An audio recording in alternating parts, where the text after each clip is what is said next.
আসসালামু আলাইকুম, কেমন আছেন সবাই? আশা করি অনেক ভালো আছেন। তো আজকে মূলত আমার সকালটা খারাপ সময় দিয়ে কাটলো। সকালবেলা উঠা এই অবস্থা দেখলাম। এইটা মূলত গতকালকে ঘটনাটা করছিল। আমার এই জায়গাটায় মূলত কিছু দেশি মুরগি ছিল।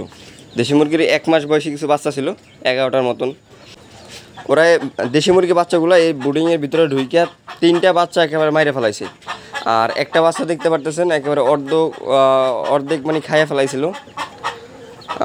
প্রায় 4টা বাচ্চা আমার নষ্ট করছে। মূলত 23 পিস বাচ্চা ছিল, এগুলো সবই বিক্রি করা। তো সেখান থেকে আমার 4 পিস বাচ্চা কমে গেল।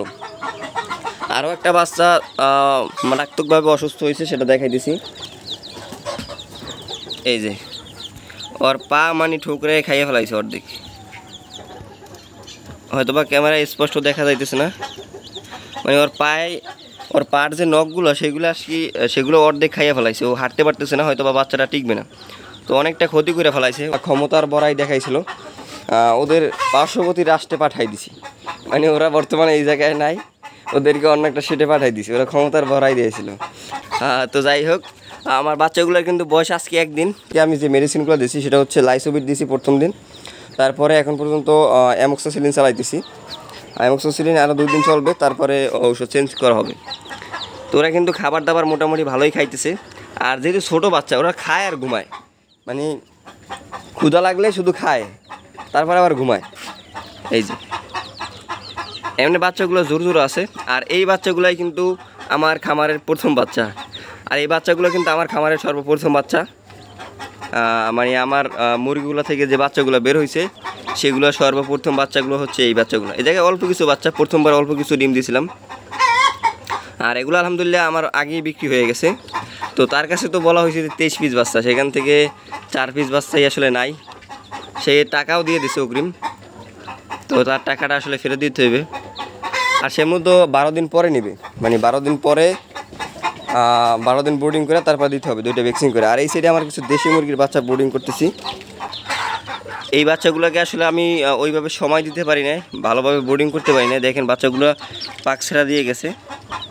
এই একটা বাচ্চা ঝিমাইতেছে, মানে সময়ের অভাবে আসলে ওদেরকে সময় দিতে পারি না। ওদের বয়স 3 দিন। 3 দিনে 1 দিন পুরো বোর্ডিং পায় না, তাপ ঠিক মতন পায় না। বাচ্চা যদি তাপ না পায়, এই সময় ছোটো বাচ্চা যদি তাপ না পায়, সেই বাচ্চাগুলো আসলে ভালো হয় না। তো যাই হোক, ওদেরকে আসলে আমি ওইভাবে সময় দিতে পারি না। তো এখন থেকে ভালো করে বোর্ডিং করার চেষ্টা করবো, কারণ আমার কিছু দেশি মুরগির শখ আছে টাইগার মুরগির পাশাপাশি। তো সেটা করার চেষ্টা করতেছি। আমার মুরগিগুলো আগে যে ডিম পারতো, বেশিরভাগ ডিমই কিন্তু ছোটো ছোটো সাইজের ছিল। যেমন এই ডিমটা কিন্তু ছোটো সাইজের, কিন্তু কালকে আমি 30টা পাইছি শুধু 20 ডিম। 34টা ডিম পারছে, সেখান থেকে আমি 30টাই পাইছি 20 ডিম। আর আজকেও 20 ডিমের সংখ্যা বেশি দেখছি। আমি মূলত এই জায়গায় জমা করি। এই যে এই জায়গায় মনে হয় যে 14-15টার মতন ডিম হয়ে গেছে এখন পর্যন্ত 10টা বাজে। তো এই হচ্ছে মূলত আমার প্যারেন্টসগুলা।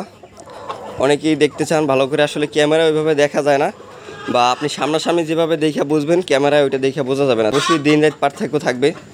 তো যদি কারো দেখার ইচ্ছা হয় অবশ্যই আয়সা দেখতে পারবেন, আমার নিজস্ব প্যারেন্টস আছে। তো যাই হোক, এই ছিল মূলত আজকের ভিডিও। সবাই ভালো থাকবেন, সুস্থ থাকবেন। আসসালামু আলাইকুম।